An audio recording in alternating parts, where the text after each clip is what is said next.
Mi smo sada u Antunovcu, odnosno u budućem RES parku, rekreativno-edukativno-senzoričkom parku.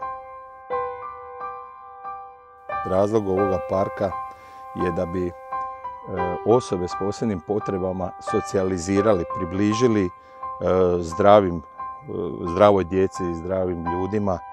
Ovdje ćete imati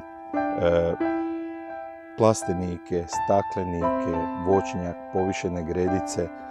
Imat ćete recimo dio za rekreaciju. Imat ćete adrenalinski park, igralište za djecu s posebnim potrebama, u stvari prilagođen za djecu s posebnim potrebama.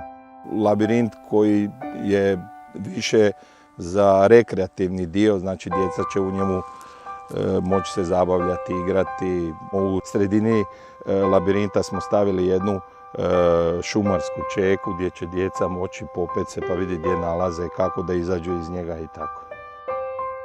Ovom donacijom zaklade Vukovarsko novo sutra mi iz udruge Od mene za tebe mislimo da ćemo uspjeti dovršiti ovaj naš projekat i da će taj projekat biti ponos ovoga dijela Hrvatske.